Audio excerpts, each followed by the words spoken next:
자, 4장 요건사실론 강의는 이제 6강 후반을 시작하겠습니다. 제가 모든 강의를 시작할 때 자 이렇게 시작하더라고요. 그래서 금방 자라고 시작 안 하려고 했는데 자라는 말을 안 할 수가 없었습니다. 그냥 앞으로 자 하면서 시작하는 걸로 할게요. 지금까지 여러분들은 제가 오늘 수업 1교시에도 말씀드렸지만 이제 재료는 다 마련했어요. 재료 마련은 다 했습니다. 그러니까 충분히 수납장을 짤 수 있을 만한 재료 다 마련했고 어느 정도의 틀도 다는 아니지만 틀을 어느 정도 짰어요. 짰다. 그러면 이제 그것을 의미 있게 구성하고 틀을 완성시키고 그 안에 채워넣어야겠죠. 이제 지금부터 해야 될 일이 이거라는 겁니다. 그게 저는 요건사실론이라는 이 방법으로 접근해서 이제 하나씩 채워 나갈 건데요. 채워 나가겠습니다.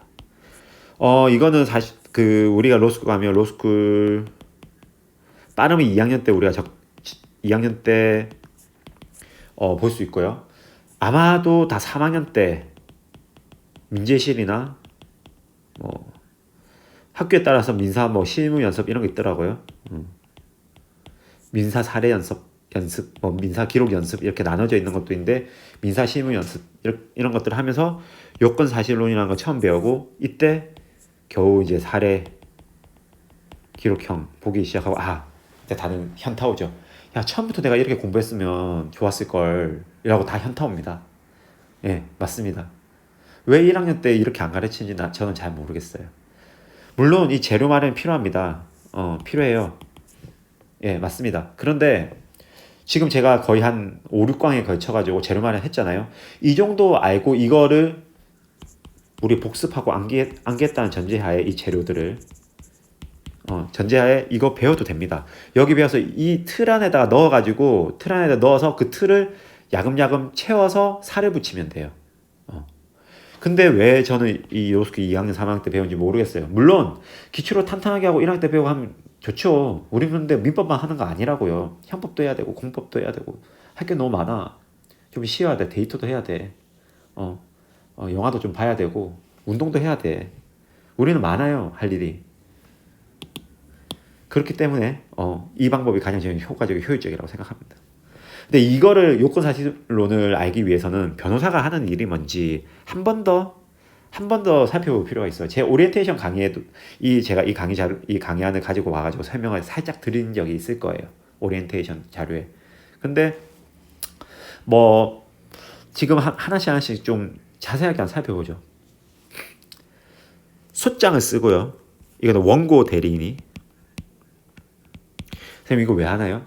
우리가 왜 이걸 배우는지 알아야지 공부가 의미가 있어지고 쉬워지고 암기도 잘 돼요. 당장 지금 이건 민사소송법에는 아주 도움돼요. 지금 민사소송법에서는 당연히 도움되는 개념이고요. 민법 자체에서는 약간 너무 형식적인 개념이라서 도움이 안 될 수도 있어요. 하지만 저는 이거를 알아야지 지금 우리가 왜 이렇게 접근하는지 왜 이렇게 개념을 배우는지를 알 거라고 생각이 듭니다. 피고 대리인이 있어요. 원고 대리인, 피고 대리인 이렇게.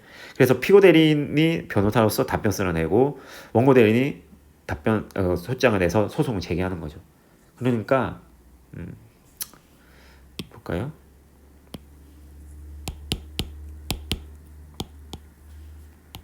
A, B 그때 598 대여금 빌렸어요. 네, 2020년 12월 25일 지금 성탄절에 갖기로 했는데 크리스마스 때 기분 안 좋겠다 갖기로 했는데 대금 1,000,000원이라고 봅시다. 했는데 안 갚았어. 그럼 A는 이제 얘를 갚아라고 할 수가 있잖아요. 빌려주기도 했고. 그럼 A는 대여금 반환 청구권이라는 대여금 반환 청구권이라는 권리가 있죠. 이 권리를 얘한테 행사할 수가 있어요. 그러면 돈을 가지고 와야 되잖아요.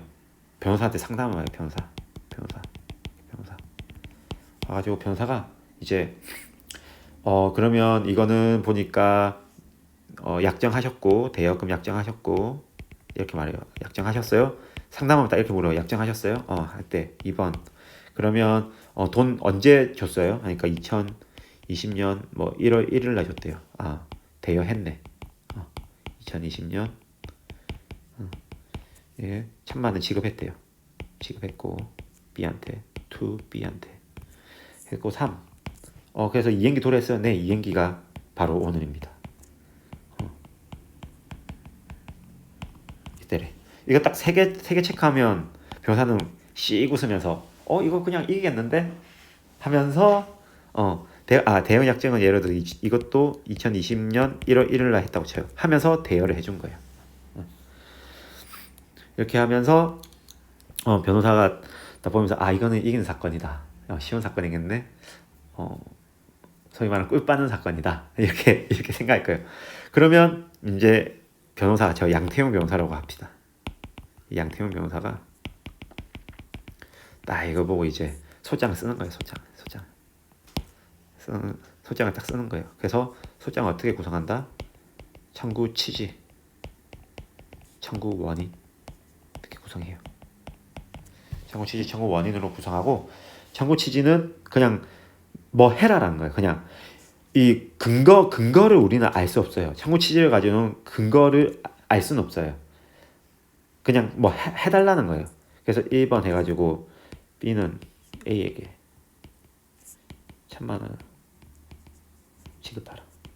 물론 그거 뭐 이 이후에 뭐 이 이행기 이후로부터 지연이자 약정 있으면 지연이자 얼마 소장 송달하고 나서부터는 소축법에 의해서 연 12% 물어야 되거든요. 그래서 그것도 적을 거예요. 근데 제가 간단하게 한다고 그냥 이렇게 쓴 거예요. 그러니까 소장 보면 이렇게 원고에게 및 이에 대해 소장 보송 날이 다 갚는 날까지 시효가 가까운 시간 이런 식으로 쓴다고요. 근데 제가 지금 간단하게 하기 위해서 그렇게 한 거예요. 그래서 뭐 아까 소송 비용 부담한다. 소송 비용은 B가 부담하고 가집행할 수 있다 이렇게 써요. 청구 원인은 뭐예요? 지금 이거에 대한 원인을 써야 되거든요. 원인. 지금 이거를 이루는 게 뭐예요? 이게 세 가지 요건. 지금 제가 이거 요건 사실을 적은 거예요. 이게 요건 사실이거든요. 요건 사실. 사실이 세 개예요. 이 세 개를 구성을 적을 건데 이게 요건 사실 주장하는 권리가 뭐예요? 권리가 대여금 반환 청구권인 거예요. 그래서 1번 해가지고 제가 대여금 반환 청구권에 의한 대금 지급 청구 막 이렇게 써요. 그래서 작은 1 아까 약정 또 다른 문단어에서 대여금 지급한 사실 지급 3 이행기 도래 이렇게 해서 쓴다고요. 그래가지고 뭐 2번 해서 결론해서 원고의 청구를 인용해 주시기 바랍니다. 이렇게 쓴다고요. 그러면 이제 B의 변호사가 보고 봤는데 제 양태웅 변호사는 웃으면서 이제 했지만 B한테 B가 이거 소장을 덜컥 받았어. 이렇게 하면 이렇게 해서 소장이 나요. 법원에 나가요. 법원이 이걸 받아가지고 피고에게 송달해요. 송달. 원고는 A고 지금 피고는 B잖아요. 그래서 저는 원고 소송 대리인인 거고 피고 소송 대리인 누구로 할까? 명예훼손 될 수도 있는데 누구 할까? 그냥 양태윤 변호사로 봅시다. 없을 거야 아마 양태윤 변호사가 있는데 그냥 받았어. 근데 B가 이 법원이 송달된 이거를 봤더니 더더더 떠는 거예요. 아니 내가 500만 원 갚았는데 야 이거는 싹 빼고 이 A 놈이 완전 거짓말 치네. 막 이러면서 오는 거예요. 그리고 더더더 떨면서 양태윤 변호사 찾아왔어요. 아니 제 소장 보여서 1,000만 원 내가 갚아야 되는 거 알겠는데 근데 나 이미 500만 원은 2020년도 12월 1일 날 미리 갚았다. 500만 원을. 근데 이 사람은 1,000만 원 다 갚았는데 나 500만 원 갚으면 된다. 그러면 이제 500만 하지 마세요. 이거는 이제 좀 복잡해져. 그냥 1,000만 원 갚았다 이때. 양태현 변호사가 나 그래요? 그래서 또 씩 웃죠. 이거 개꿀 사건이네. 이렇게 하는데 1,000만 원 갚았네. 그래서 증거 서류 있냐 물어봐요. 이거 100만 원, 1,000만 원 증거 서류. 계좌이체 내역 있죠. 있죠 하면서 이제 여기서 계좌이체 내역 있죠 막 이런 거예요. 그래가지고 딱 보니까 뭐 10 계좌이체 그러니까 2020년 12월 1일 뭐 아까 A 뭐 1,000만 원 이렇게 돼 있어요. 이게 딱 그러니까 그럼 양태윤 변호사가 회심의 또 미소를 했죠. 아 이건 개꿀 사건이네 하면서 이제 양태윤 변호사가 이제 답변서를 작성하기 시작해요. 답변서. 소장이 오면 답변서를 작성하거든요. 소장이 오면 답변 제가 요 답변 이렇게 답변 피고에 대한 청구를 모두 기각한다. 이건 다른 답변서예요. 이 소장이랑 다른 사건의 답변서인데 제가 둘 다 대리하진 않잖아요. 이 사건에서는 원고를 대리했고 이 사건에서는 제가 피고를 대리했어요. 그러니까 제가 다 가지고 있는 거예요. 이렇게.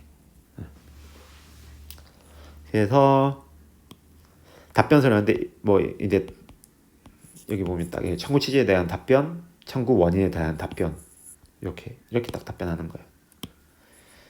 청구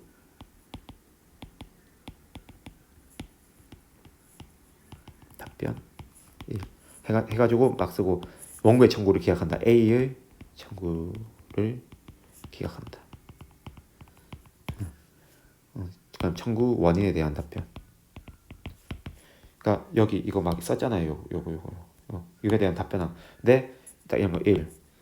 대여금 반환 대여금 약정 체결. 오케이.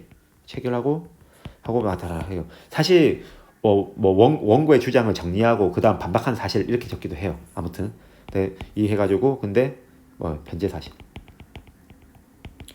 이 변제 지금 이거 뭐예요? 변제잖아요. 변제하면 채권이 소멸된다 이제 변제 사실 해가지고 2020년 12월 1일 날 했다 이런 거예요. 했는데 이거를 이제 보내는 거예요. 그러면 A 변호사 양태용 변호사는 A의 소송대 양태용 변호사 이거를 딱 받고 멘붕 빠지죠. 멘붕 빠져요. 아씨 뭐야 이거? 야 내 의뢰인이 나한테 거짓말했네. 아니 이거 여기 보면 당연히 이렇게 했고 오케이라고 했잖아요. 안 받았다 물어볼 거니 그래서 혹시 다르게 받은 적이 있나? 분명히 안 받았다고 했을 거예요 A가. 그래서 애한테 전화를 해. 빡쳐가지고 A한테 전화해. 아니 왜 저한테 거짓말하셨습니까? 아 그거요? A가 이런 거. 아 그거요? 그거 변제로 갚은 거 아니에요. 옛날에 우리가 그 물건 그거 제가 파는데 얘한테 그거에 대해서 물건 대금 지급한 거예요. 막 이런 거예요. 아 그래요? 하면서 이제 준비서 그다음부터 오고 가는 건 준비서면이거든요. 왜냐면 변론기일에 나가기 전에 준비하는 거라서 준비서면 딱 해가지고 이제 준비서면 1 해가지고 뭐 답변서 피고 멸자 답변서에 대한 반박 해가지고 이걸 쓰는 거예요. 이렇게 권리를 주고받으면서 권리를 구성하는 이 권리가 있어야지 소장을 쓸 수가 있고 구성하는 요건 사실을 이렇게 하고 이 요건 사실을 반박하는 변제 지금 이 변제 사실에 대한 것들을 이렇게 또 쓰고 또 변제 사실을 또 부인하는 이거는 항변이 아니고 변제를 부인하는 거 변제가 아니다 그거는 변제가 아니라 이건 다른 의미로 준 거다 그러니까 대금으로 준 거다 이런 식으로 이 구조대로 사례를 풀면 되고요 이 구조대로 우리가 개념 체계를 잡아가면 됩니다. 변호사가 하는 일이 이 일이에요. 정말 이 일을 해요. 제가 했었고 이제 앞으로는 스타트업 자문사 빼고는 안 할 생각인데 제가 민사법 전문 변호사 따고 제가 좀 더 전문으로 가기 위해서 스타트업 관련한 스타트업 관련한 계약서 작성, 검토 이런 것들만 할 거거든요. 그래서 이제는 요런 뭐 이건 손해배상 청구해서 이게 막 스타트업이나만 제가 할 건데 이건 스타트업이 아니었고 요런 이혼 사건 이거는 이혼 사건이에요. 이건 이혼 사건이거든요. 이런 거는 이제 안 할 건데 그래도 이게 여러분들이 초년에 변호사 나가서 하게 되는 대부분의 일일 거예요. 뭐 대형 로펌에 엄청난 고도의 자문을 하지 않는 이상은 이거를 하게 될 겁니다. 저는 오히려 유치원에 있을 때는 이런 거 안 하고 공정거래위원회 관련해서 자문 업무를 많이 받고요. 개업하고 나서 이 업무를 거의 주로 봤어요. 그 대형 로펌에서 자문하는 경우는 좀 예외적인 변호사의 수가 적으니까 대부분 이런 답변서와 소장, 준비 서면들을 주고받는 일을 하게 될 겁니다. 그래서 이런 일을 하게 될 거예요. 이런 일을 하게 될 거예요. 재밌죠? 이렇게 왔다 갔다 할 거예요. 근데 제가 아주 간단한 사건을 지금 냈기 때문에 그냥 재밌다고 느껴지는 걸 겁니다. 그래서 돌아오면 소장 청구 취지와 청구 원인으로 구성하는 청구 취지 소제기를 하는 목적을 적시하는 거예요. 소제기의 결론 이렇게 이걸 해달라 하는 거예요. 1번 피고는 원고에게 1,000만 원을 지급하라. 뭐 또는 다른 건 부동산 인도라면 만약에 부동산 매매 계약을 맺었다. 그럼 피고는 원고에게 별지 목록으로 만들거든요. 주소를 막 적어놔요. 그 주소 기재 부동산을 인도하라. 이런 식으로 하죠. 소송 비용은 피고가 부담한다. 제1항은 가지집행할 수 있다. 왜냐하면 이거는 왜 하는지 제가 저번에 말씀드렸죠. 왜냐하면 1심으로 확정이 안 되기 때문에 그래도 1심을 이긴 사람한테 집행을 할 수 있게 만들어주는 거예요. 확정이 안 돼요. 만약에 항소를 하는 경우, if 항소하는 경우. 그렇기 때문에 그래도 이게 가집행이 가압류랑 다르다고 했죠. 이거 본집행이에요. 본집행인데 확정되기 전에 하는 집행이라고 가집행이라고 하는 거예요. 그러면 청구 원인 주요 사실을 주장하고 주요 사실 증명. 그러니까 이 권리가 있잖아요. 형식적 권리를 뒷받침하는 주요 사실 주장, 주요 사실에 대한 증명.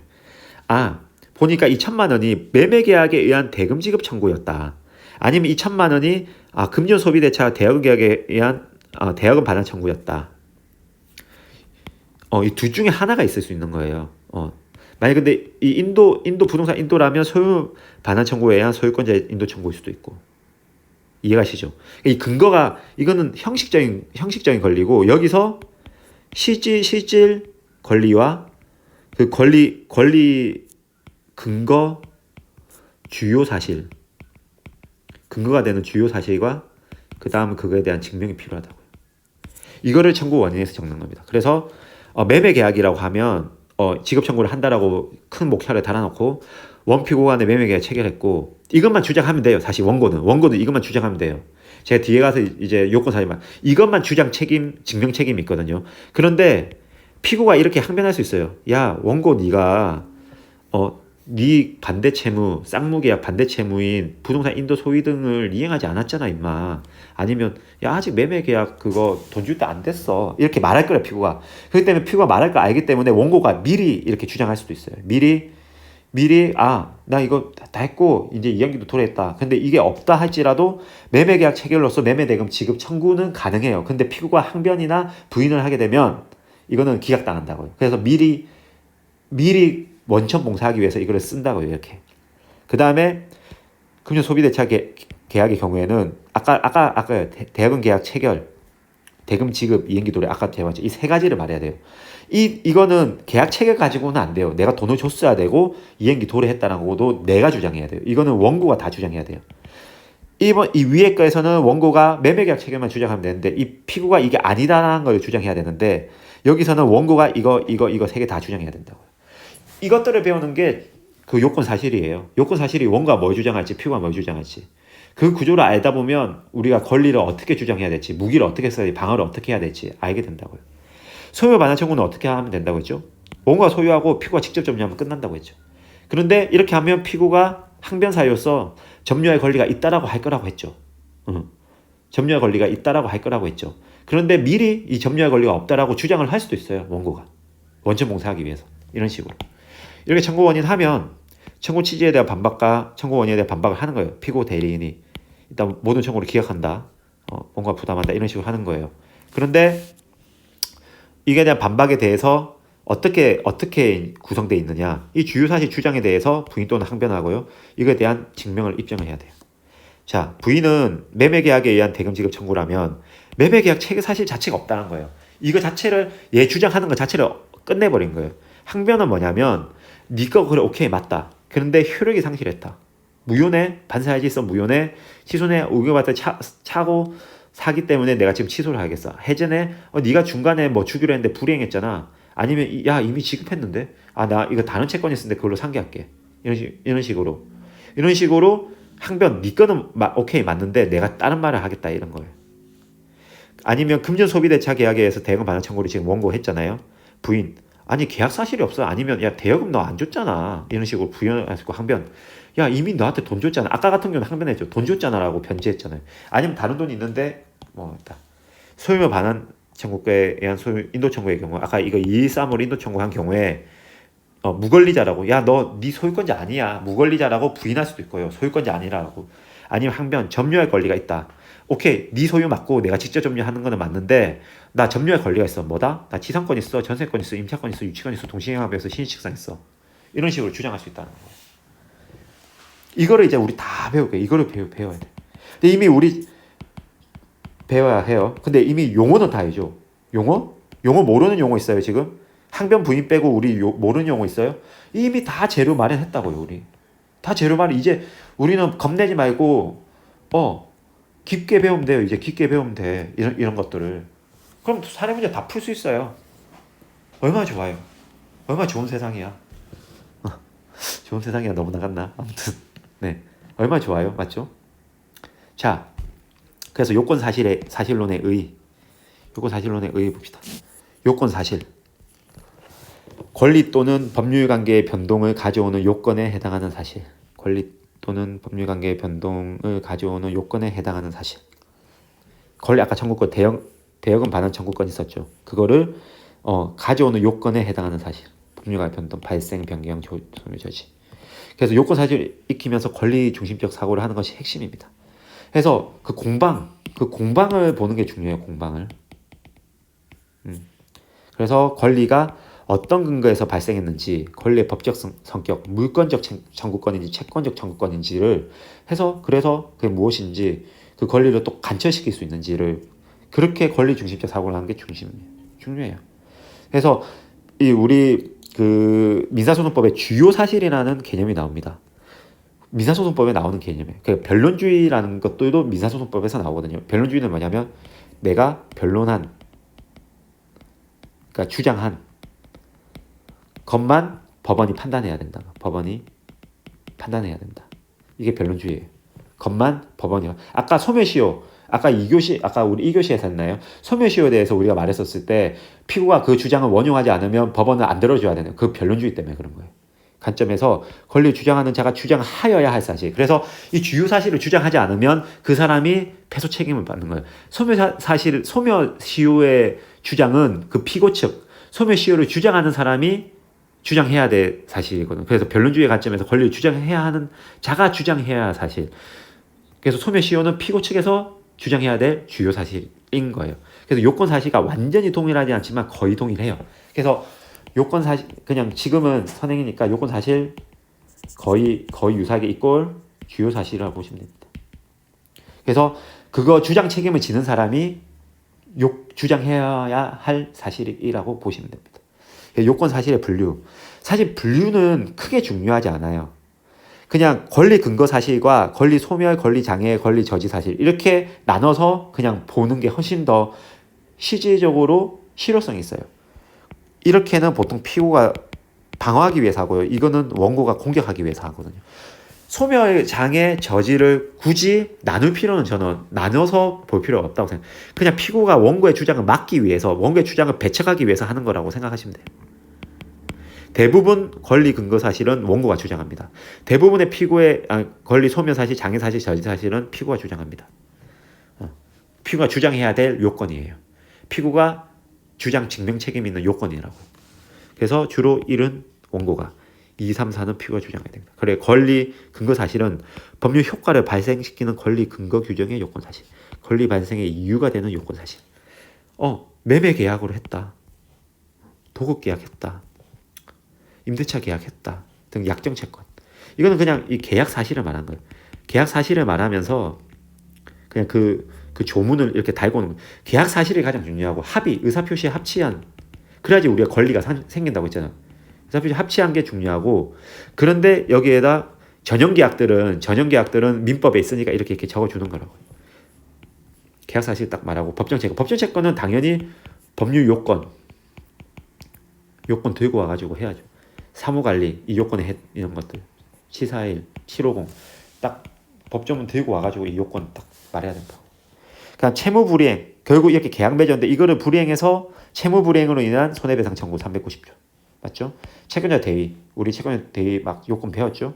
채권자 취소, 연대 보증채무 이행 청구, 매였죠? 주채무 있고 연대 채무 계약 사실, 아니면 보증 계약 사실, 채권 양도에 대한 양성조, 채권 존재하고 양도 계약, 채권 양도 계약 체결하고, 그 다음에 대항 요건, 그때 확정일자 있는 증서에 의한 채무자의 통지 또는 채무자의 승낙 또는 채권자의 통지 말했죠.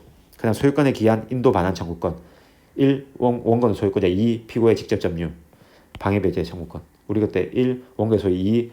토지 위에 건물 소유권자 이렇게 해서 철거시킬 수 있다고 이런 거 다 우리 봤었죠 그때 앞에서. 그래 이런 것들을 이 권리를 하기 위해서 아까 그 요건 사실들이 있다고요. 이 권리들의 구성하는 그 요건 사실들이 있다고요. 아까 1 이거의 경우 이거 인도 청구권의 요건 사실 1 원고 소유 2 피고 직접 점유 이게 있다고요. 이게 213의 소유권에 기한 인도 반환 청구권의 요건 사실이라고. 이거를 원고가 주장해야 된다고 이거. 그러면 아까 장애 사실, 저지 사실 막 이런 것들로 오는 거예요. 여기 와가지고 아까 점유할 권리 이런 것들. 소멸 사실은 권리금융 법률의 권리가 발생하면 이거 소멸 종료. 그러니까 이게 소멸 사실인지 장애 사실인지 저지 사실인지 이걸 구분하는 거는 중요하지 않아요. 진짜 중요한 건 이거. 얘네들이 중요한 거라. 실제 내가 어떤 무기로 방어할 것인지, 어떤 방패로 방어할 것인지 그것을 아는 게 더 중요하다고요. 그러니까 이것도 다 아는 게 중요하고 내가 지금 어떤 권리를 쓸 수 있는지 이게 다 중요하고 다 중요하고 그다음 내가 어떤 거를 쓸 것인지 이것도 중요하다고요. 이제 피고가 방어를 하려면 야 변제했는데 네가 면제해줬잖아. 야 상계했어. 수를 퉁쳤어. 야 미안하지만 소멸시효가 완성했네. 우리 해제했는데 계약이. 야 내가 취소권 행사했잖아 임마. 이거 나 제3자 양도했는데 이런 식으로. 아니면 야 반사의 짓이라서 무효야. 그 다음에 불공정한 법률에서 무효야. 야 강규장 위반 무효잖아 우리. 통정허위 표시는 무효라고 했어. 아니면 원시적 불능이야. 이런 식으로. 그 다음 최고 검색의 항변. 그때 보증 채무 있었을 때 주채무자한테 한번 알아보고 주채무자가 변제할 수 있는지 알아보고 오라고 하는 게 최고 검색의 항변이라고 말했죠. 그다음 동시에 항변. 쌍무계약에서 상대방 나한테 할 채무가 있을 때 야 네가 안 하는데 왜 내한테 해달라고 해 하는 거라고 했죠. 유치권 항변. 내가 유치권 성립하면 딱 달라고 했을 때 여기 이렇게 했을 때 내가 유치권 항변할 수 있는 거야. 야 나 이거 네 소유 맞고 내가 직접 명한 거 맞는데 이거에 관한 채권이 있고 그 변제기 도래했잖아. 그래서 나 유치권이야. 항변 딱 할 수 있는 거예요. 이런 식으로 이 무기들을 우리가 이게 다 배우는 거예요. 이거를 우리가 계속 앞으로 쭉 할 겁니다. 그래서 변론주의와 증명책임. 그래서 변론주의는 뭐냐면 원고와 피고는 변론주의에 따라 주요 사실, 대부분 요건 사실이에요. 주장 증명해야 되고 이들 주장 증명에서 법은 직권을 판단할 수 없다. 이거예요. 증명책임. 그래서 주요 사실의 전부가 진위불명에 빠지면요. 변론주의 주요 사실에 증명책임이 있다고 했죠. 원고와 피고는 주요 사실이 뭐예요? 증명책임 있는 사실이라고 했죠. 그래서 주장 증명해야 되는 책임이 있는 사실이 주요 사실이거든요. 원고의 주요 사실. 그러니까 원고가 가지는 주요 사실은 그 진위불명에 빠지면 그 주요 사실을 주장하지 못했으니까 본인이 패소하는 거예요. 그래서 만약에 피고가 이 주요 사실에 대한 책임이 있으면 증명 책임을 다하지 못하면 피고가 지는 거예요. 그러니까 진위불명에 빠진다. 이게 아리까리하다. 예를 들어 지금 아까 여기서 이게 주요 사실인데 이 주요 사실은 원고의 주요 사실이 있거든요. 준 게 이게 애매해. 이게 애매해요. 현금으로 줬다는 거야. 계좌이체 사실을 있고 현금으로 줬대. 애매하고 B도 야 나는 현금으로 받은 적 없는데 현금을 받대. 그래서 애매해요. 진위불명 사태 빠져. 진짜인지 가짜인지 불명 상태에 빠져. 그럼 누가 이기냐? B가 이긴다는 거예요. 왜냐? 이 주요 사실에 대한 증명 책임, 이 대여를 한 거에 대한 증명 책임 누가 진다? 원고가 지기 때문에. 그걸 증명 책임이라고 하는 거예요.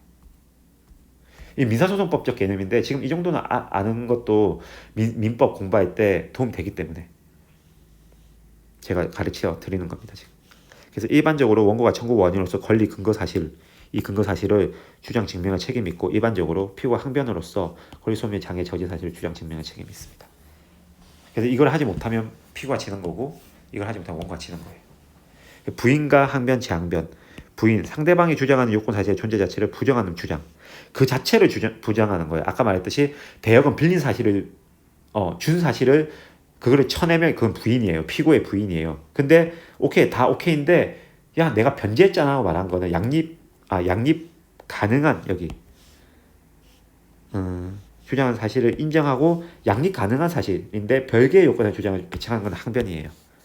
그래서 양립 불가능하죠. 부인은 대여 사실을 주장하는데 대여한 사실이 없다니까 양립 불가능하죠. 그건 부인이고요.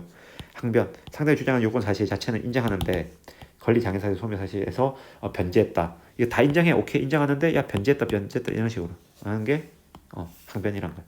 장변은 또 원고가 장변하게 되는 거예요. 항변 사실에 대해서 그 인정하는데 내가 딴 게 또 있다. 장변 아까 준 거 인정해. 근데 야 그거 네가 변제한 게 아니라 그거야 뭐 다른 걸로 네가 한 거야 이런 식으로 장변. 그러니까 사실 부인 항변 자체도 구별하는 거는 민법에서 크게 문제 없어요. 부인을 하든 항변하든 그 사실이 맞으면 그러니까 피고는 이기는 거예요. 맞죠? 그러니까 피고가 이기는지 뭔가 이기는 게 중요한 게 민법이거든요. 그러니까 부인 항변을 구별하는 것은 오히려 민사소송법에서 중요하고요. 민법에서는 크게 중요하지 않습니다. 그래서 제가 이제 말을 할 때 대부분 다 항변이라고 말할 거예요. 그래서 앞으로 다 항변이라고 말하고 항변 안에 부인이라고 제가 말하는 부인이지만 항변이라고 말한 게 있어요. 그냥 반박이라고 생각하시면 돼요. 그냥 피고의 반박인데 그거를 저는 제 입에 붙은 말은 항변이에요. 그래서 그냥 피고의 항변 이런 식으로 말할 거예요. 그래서 원고의 반박을 또 재항변이라고 제가 말할 겁니다. 그러니까 이따 한 번만 설명하고 제가 혹시나 용어를 혼동하더라도 그러느냐 하고 넘어가세요. 이거 설명의 효율 때문에 그런 거예요. 원고가 이렇게 권리 근거 사실을 가지고 이렇게 주장했어요. 피고는 여기서 부인을 하거나 항변을 하겠죠. 이걸 통해서 반박을 하겠죠. 근데 대부분 항변이거든요. 대부분 항변이에요. 원고가 이걸 할 수 있다는 거는. 항변하겠죠. 그러면 여기서 또 이 항변 사실에 대해서 부인을 하거나 이 항변 사실에 대해서 항변할 거예요.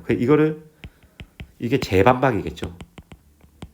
저는 이거를 다 통칭해서 그냥 재항변이라고 아마 계속 말할 겁니다. 그러니까 항변, 재항변 또 이렇게 주장할 거예요. 만약 이게 오케이고 이게 틀렸으면 얘가 이길 거고 원고 승소 날 거고 이게 오케이고 이것도 오케이인데 이게 틀렸으면 피고가 승소할 거고 그러면 기각이 될 거예요. 맞죠? 이해가죠? 요런 공방을 이 구조대로 사례 문제를 풀면 돼요. 답안도 이대로 구성하면 돼요.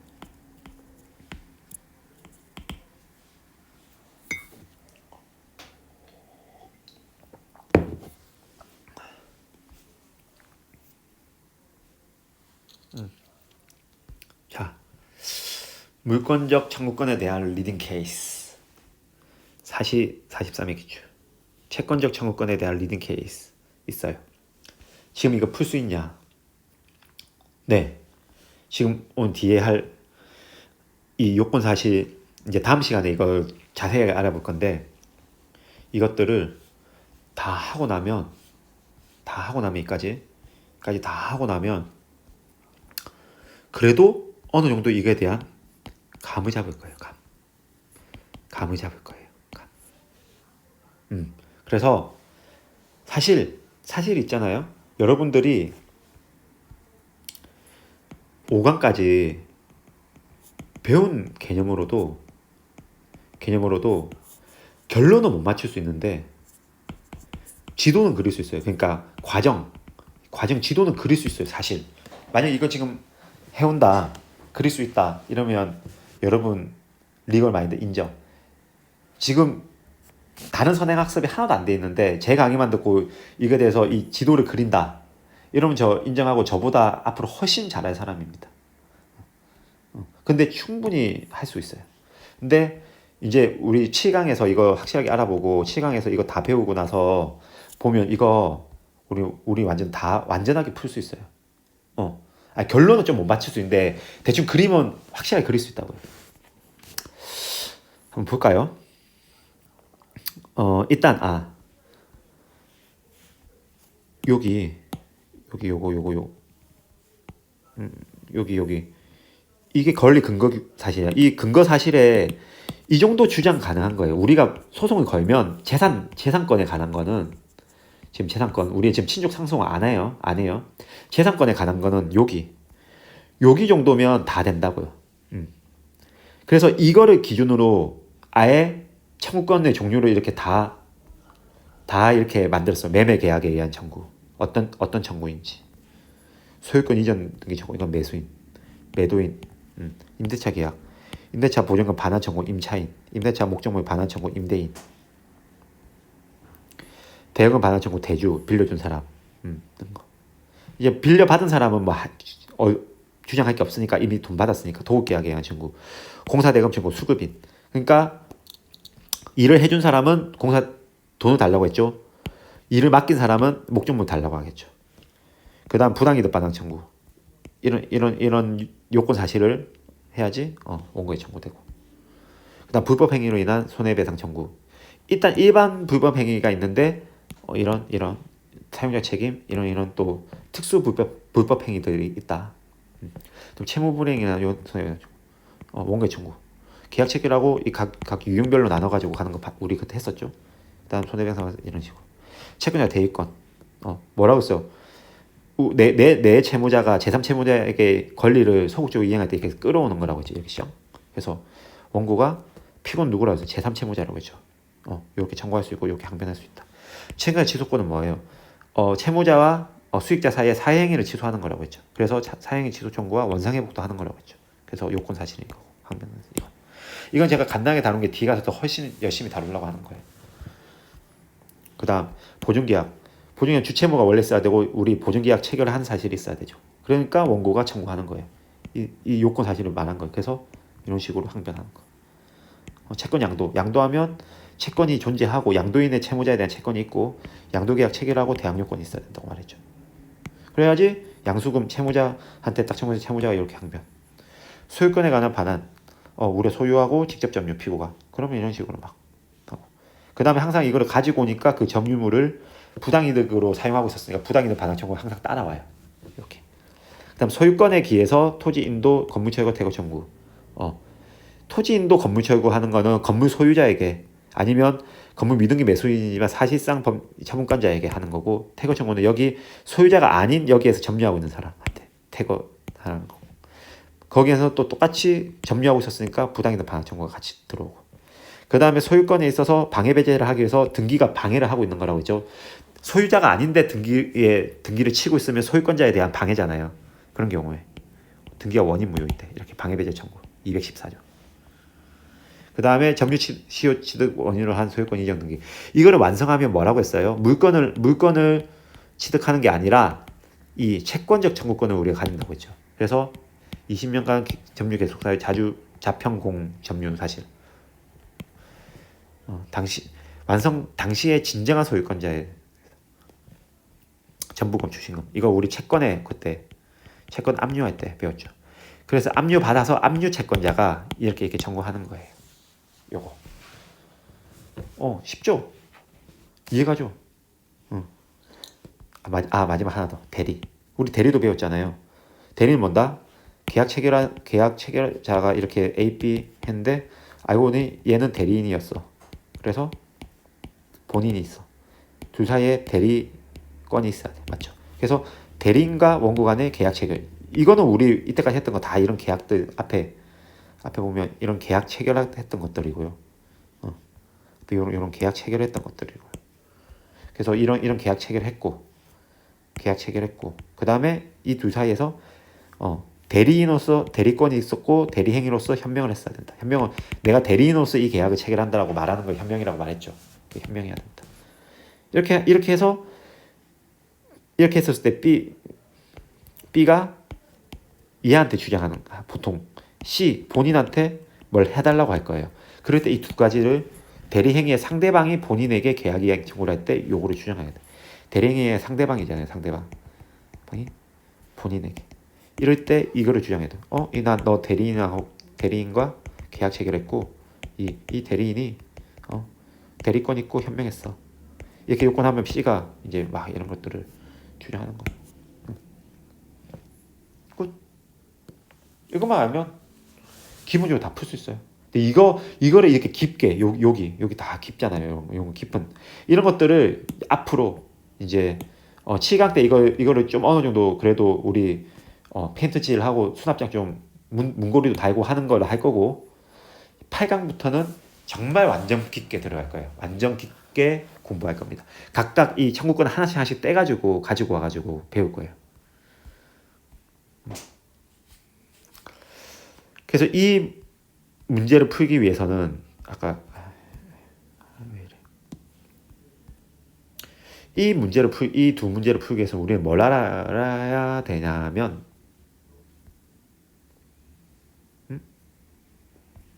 이렇게 전체 확대가 되구나. 뭘 알아야 되냐면 보자.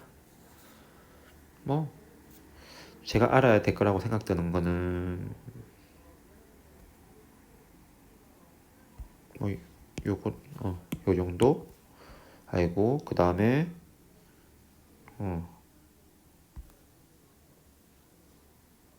요거 알고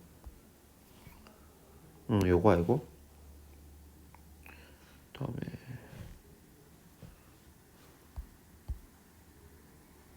요거 알고 이거만 알면 돼요. 이거랑 이제 아까 여기 제일 처음에 항면 사유는 겹치는 건 제가 안 썼거든요. 항면 사유 여기 요거 2번 항면 이것만 알면 끝나는 거예요.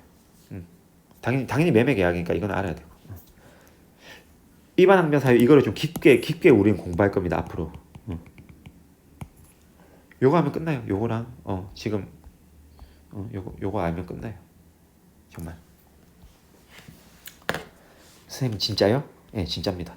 한번 사례 문제를 제가 크게 한번 그려줄 테니까 숙제예요. 한번 저걸 우리 이때까지 배운 내용 토대로 한번 써보고 오세요. 제가 확인할 길은 없는데 어느 정도 해오고 그 다음 제 수업을 듣고 같이 풀어볼 거예요. 정말 마지막으로 마무리를 해볼 거예요. 그래서 이걸 한번 제가 그림만 한번 딱 그려줄게요. 자, 갑은 자기 소유의 가옥 X와 대지 가옥 있고 Y 이렇게 합시다. 가옥과 대지니까 이렇게 대지가 Y 있고 이렇게 가옥 X가 있었어요. 매도하여 대금을 받고 이미 주고받은 거는 권리를 그리지 마세요. 그러니까 계약을 체결했다고 바로 권리를 그리지 마세요. 을이잖아요. 이미 대금 받았고 대금 오케이. 여기 인도 됐대. 인도 오케이. 그다음 뭐가 있어야 돼요? 이거 매매 계약 체결했는데 어떤 권리가 지금 실현 안 됐어요? 실현이 안 된 권리만 딱 그리라고요. 뭐예요? 소유등 청구권 있죠. 이거만 안 됐어요 지금. 이거 인도는 언제? 1980년 2월 1일 인도였고 을은 자기 앞으로 소유권 정리를 하지 않은 상태 맞죠? X 가옥과 Y에 대지를 병에게 또 전매했대. 대금을 주고받고 인도해 줬다. 뭐냐면 다시 이 둘 사이에서도 매매 계약이 있는데 병 이거 다 X 가옥 이거 다 일로 갔다가 다시 일로 간 거예요. 다 간 거예요. 예, 인도는 인도 받았는데 언제? 1985년 2월 1일 인도해 줬대요. 근데 또 그냥 병은 뭐 대금도 교부받았대죠. 대금 다 좋게 오케이 얘 대금도 또 받았어 얘는. 그런데 병이 또 뭘 할 수 있어요? 실현이 안 된 권리 소유등 청구 이거 안 됐어요. 지금 등기 어디 있어요? 등기 어디 있어? 여기죠. 등기가 딱 여기 있어요. 갑한테 있다고요. 그럼 자, 이 상태에서 누가 소유자예요? 누가 소유자? 이걸 머릿속에 그리면서 가야 돼요. 누가 소유자예요? 갑이 소유자예요. 지금 갑이 소유권자예요. 왜? Because 민법 187조 때문에. 186조인가 7조인가. 또 6조네. 죄송해요. 이런 건 늘 헷갈려요. 저는 법조문 봐야 돼요. 이제 나이가 들었어. 186조. 등기할 구역이 생기잖아요. 그러니까 186조에 지금 등기 아직 안 했잖아요. 그래 등기 안 했기 때문에 여전히 소유권자는 갑이라고요. 지금. 딱 이거를 머릿속에 그리면서 가야 돼요. 이제 그때 그러는 중 갑은 X와 Y에 대한 등기 명의가 자기 앞으로 남아있음을 이용하여 1998년 95년 사업을 위해 자금을 차용하면서 갑이 차용했대. 1995년 2월 1일 아이고. 자금 차용 위대지 Y에 대하여 요 Y 대지에 대하여 저당권을 설정했대. Y 대지 저당권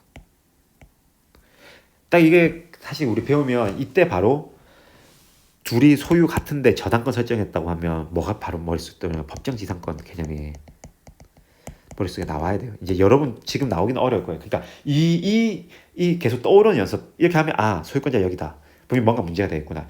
이 연습을 하는 거예요. 이거는 하루아침에 되는 거 아니에요. 여러분들 계속 연습해야 돼요. 법정지상권 우리 법정지상권 배웠죠. 분명히 이게 나올 거다. 저당권이 실행될 거거든. 근데 정은 이행계대도 대강 갚지 않자 정이 이렇게 했는데 그래서 저당권이 실행해서 경매로 인해 우리 다 배웠어요. 저당권 실행 이것도 배웠죠. 경매로 인해 경락의 무가 저당권 실행해서 여기 저당권 실행해가지고 Y 토지 저당권 실행해서 2021년 2월 1일 경락대금 완납하고 2020년 등기를 완료해야겠다. 등기 2000 그러면서 이제 무는 병이 가지고 있잖아요. 이거 다 인도된 상태냐 이 상태로 그래서 대지인도 건물 철거 이건 뭐예요? 213, 214죠. 건물 철거와 그 다음 타용일의 반항에 7, 4, 1 청구를 하였다. 이렇게 했어요. 했을 때 법은 어떻게 한다. 그러니까 둘 사이의 권리관계를 그리라는 거예요. 이렇게.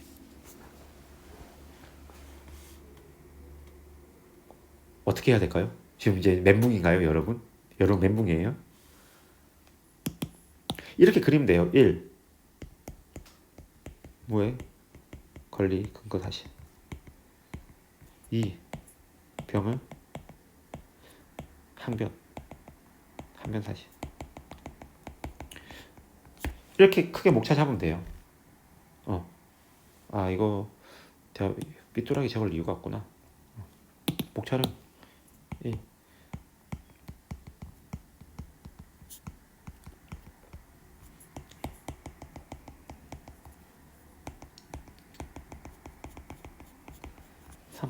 결론. 물론 0 쟁점 이렇게 써주면 키워 좋죠. 근데 지금 우리는 실제적으로 이 두 가지만 보면 되거든요. 권리 근거. 자, 무가 어떻게 돼야 돼요? 이거 지금 보면 213, 214, 741이라는 거는 알아야 돼요. 741은 좀 부차적이니까 좀 빼놓읍시다. 이거 이 청구권 하나와 이 청구권 두 개를 이렇게 나누는 게 더 좋아요. 왜냐면 청구권 이 청구권이 훨씬 큰 청구권이고 작은 청구권이기 때문에 아예 크게 그냥 223, 224에 관하여 써서 이렇게 하고 다시 해서 부당이득 반환 청구권에 대하여 이렇게 쓰는 게 더 좋아요. 그래서 요게 쟁점이고 요거부터 하자고요. 어때야 돼요? 무가 소유권자. 2. 병이 뭐예요? 병이 건물의 소유권자 또는 미등기 매수인 해야 돼요.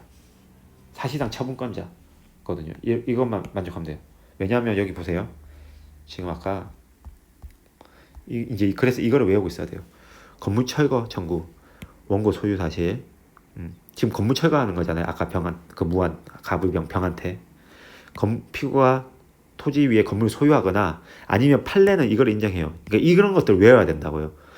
건물의 미등기 매수인, 법률상 사실상 처분권자라고 보기 때문에 건물의 미등기 매수인도 건물 소유자라고 봐요. 판례가 이걸 봐요.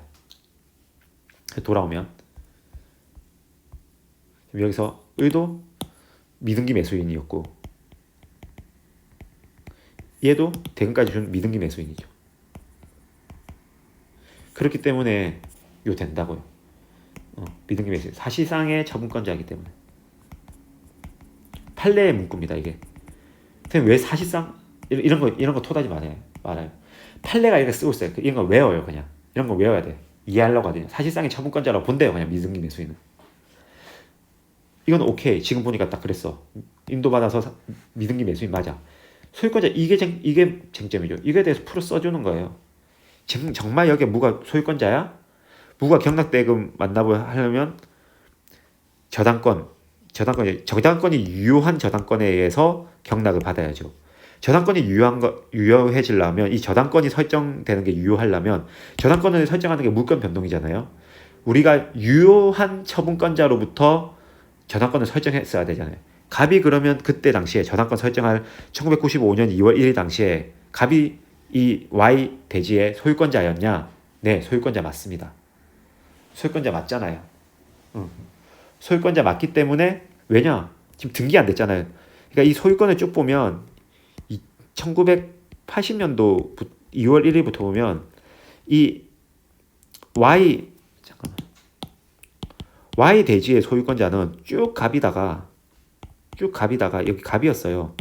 갑이다가 이때 저당권을 설정했지만 99년도 2월 1일 날 저당권 했지만 저당권이 유효하게 성립돼서 등기된 거지 갑이 계속 유효한 소유권자였다고요. 그러다가 이 경락대금 이게 187조죠. 여기 경매로 인해서 등기를 유효하지 않기 때문에 경락대금 낼 때 바로 취득한다고 말했죠. 그래서 요때 2001년 2월 1일 날 소유권자가 뭘로 바뀐다? 무로 바뀌는 거예요. 등기 상관없어요. 요때 바뀌는 거예요. 요때. 등기는 뒤에 우리가 처분하기 위해서 등기를 해야 된다고 했죠. 그래서 이런 것도 쭉 써주는 거예요. 그래서 무가 소유권자다. 그에 기해서 유효한 저당권에 기해서 우리가 경락을 받았기 때문에 187조에 의해서 무가 2001년 2월 1일부터 소유권자다. 미등기 매수 이렇게 해서 그러면 무가 권리가 있는 것으로 보여진다라고 해야 돼요. 왜냐면 항변 사실 아직 검토를 안 했잖아요. 그러니까 보여진다라고 말을 하는 거예요. 그럼 병의 항변 사실은 뭐가 있을 것이냐? 저 같은 경우 이게 보이거든요. 여러분들은 안 보일 거예요. 지금 이 법정지상권 개념들이 있고요. 왜냐하면 이 병의 입장으로서는 지금 건물은 아니잖아요. 토지만 얘가 토지 소유자니 건물은 여전히 병이 얘한테 등기를 달라 해가지고 지금 X, Y 둘 다 소유권 등기 청구 있고 X, Y 둘 다 소유권 등기 청구가 있는 거예요. 근데 X 소유권 등기 청구권은 Y 소유권 이전 등기 청구권은 이행 불능돼 버렸어요. 왜냐면 Y 등기는 여기 무가 해버렸잖아요. Y 등기는 무가 해버렸어. 그러니까 X는 여전히 건물에 대해서는 병이 사실상 처분권자 있고 건물 소유권자로 될 가능성이 높잖아요. 그렇기 때문에 건물에 대한 법정 지상권만 있으면 건물 철거 안 해도 되잖아요. 그렇기 때문에 지금 둘이 소유권자 같았는데 저당권으로 인해서 소유권자 달라졌죠. 이거 우리 법정지상권에서 우리 봤었죠. 4강인가 5강에서. 그때 그러면 법정지상권이 병이 있다라고 주장하면서 점유할 권리가 있다라고 하면서 점유할 권리 있다고 하면서 법정지상권 주장할 수도 있고 또 하나 더 있어요. 지금 보면 엄청 오래 점유하지 않았나요? 토지에 대한 점유취득시효 주장했어요. 지금 보면 이 전 점유자가 5년 했고 여기 15년 됐죠. 언제 완성돼요? 또 합치면 2000년도 2월 1일 날 완성돼요. 승계해가지고 20년간 했었으니까. 그러면 소유권 이전 등기 청구권 생기잖아요. 그래. 그랬을 때 또 항면사실 이렇게 한 거예요. 그래서 결론이 나는 거예요. 봐. 지금까지 배운 걸로도 우리가 결론은 지금 모를 수도 있어요. 이게 성립되는지는 여러분들이 그까지는 제가 깊게 안 가르쳐 줬거든요. 근데 지금까지 배운 걸로도 이렇게 그림을 그릴 수 있다고요. 그래서 결론 내면 돼요. 이게 따라서 7.4일 또 결론 내면 돼요. 사용이 상당히 부당이도 반환청구도 이거에 따라서 결론 내면 되거든요.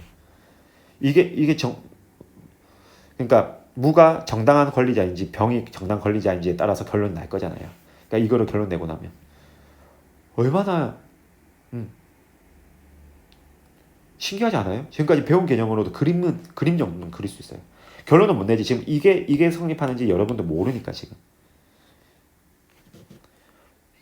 물론 배운 것만으로도 요거는 할 수 있어요. 요거는 더 깊게 들어가야 되지만. 자, 채권의 청구권에 대한 리딩 케이스 한번 볼까요? 갑은 사업자금 마련을 위하여 병에게 갑소유 A 부동산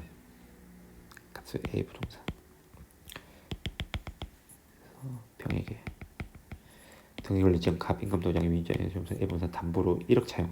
그러니까 대리권을 준 거예요. 대리권. 근데 대리권이 뭐다? 부동산 담보로 1억 차용할 수 있는 대리권. 이런 걸 주면서 이거 대리권을 줬어요. 시켰다. 근데 기혼남인 갑이 정가 통정한 사실 그러니까 바람 폈다는 거야. 바람 폈는데 갑의 부인 을이 간통죄를 고소하겠다고 병에게 말했어요. 병에게. 이때 나올 때 간통죄라는 게 있어요. 지금은 간통죄가 없어졌어요. 위헌돼 가지고 사라졌는데 지금은 이때 사실 문제 나올 때는 간통죄가 있었어요. 병이 말하는데 사실은 이미 고소기한 경과하여 고소할 수가 없었다. 이게 뭐냐면 착오거든요. 착오. 계약 근데 이 착오를 알지 못한 채 고소를 저지하겠다는 상황에서 이 서류들을 제시하며 갑으로부터 모든 권한을 위임받았다고 하면서 향후 갑이 다른 여자와 통장한 때에는 A 부동산의 소유권을 을에게 무상 양도한다. 그러니까 둘 사이에서 병이 착오를 일으킨 상태에서 뭘 했냐면 조건부 징역이야. 조건 어떤 조건? 통역한 때 이게 때문에 효력이 받는 정지 조건부. 제가 해제 조건부나 정지 조건부 가르쳐줬죠. 이거 우리 했어요. 우린 다 했다고. 지금 재료는 다 만들어놨다고 돌아가서 보세요. 민법에 또 말해야 돼. 여기 있잖아요. 조건. 했어요. 147조에서. 법조문에 다 있죠. 법조문이 가장 중요해. 물과 공기처럼 겨드랑이에 끼고 살아요. 겨드랑이에 끼고. 법조문에 딱 겨드랑이에 끼고 우리 되게 신부님처럼, 그러니까 목사님 신부님처럼 딱 끼고 살아라고. 옛날에는 그 종교가 법이었잖아요. 그게 이제 근대로 넘어오면서 이제 우리 변호사들이 어떻게 보면 목사님과 신부님이 하시는 그걸 대체하게 된 겁니다. 아무튼 해제 정지 조건부. 그래서 계약을 맺은 거예요. 정지 조건부 증여 계약. 근데 이거를 착오해서 했다는 약간 이 쟁점이 하나 딱 보이는 거예요.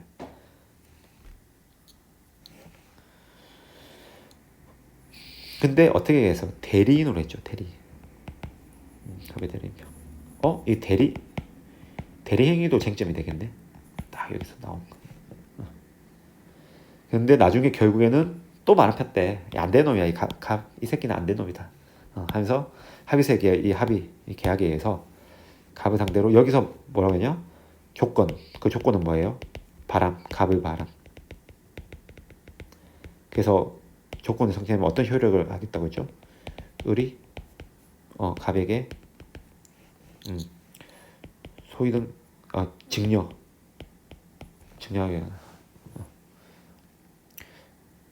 근데 이제 갑 또는 을의 위임을 때 갑이 을이 주장해서 법적 수단 정리하고 각자의 당성 그런 거예요.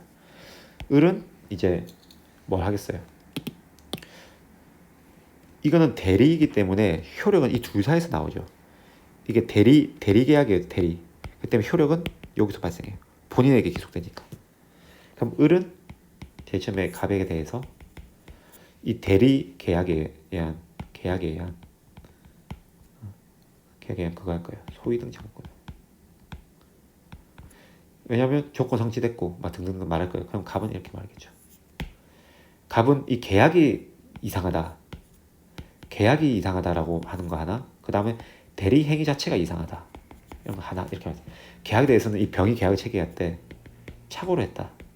혹은 이런 막 뭐 불법 행위로 가지고 막 조건을 했기 때문에 뭐 불공정한 아니면 반사의 질서 이런 것들을 뭐 104, 103, 착오 109 아니면 을이 사기쳐서 했다. 사기 막 이런 것들로 계약 자체에 하자가 있어서 문제가 있다라고 할 수 있을 거고 대리 행위 지금 병은 지금 대리권을 넘어서서 한 거잖아요. 원래는 부동산 담보 1억 차용인데 지금 뭐 했어요? 아예 얘는 처분을 해버린 거잖아요. 병은.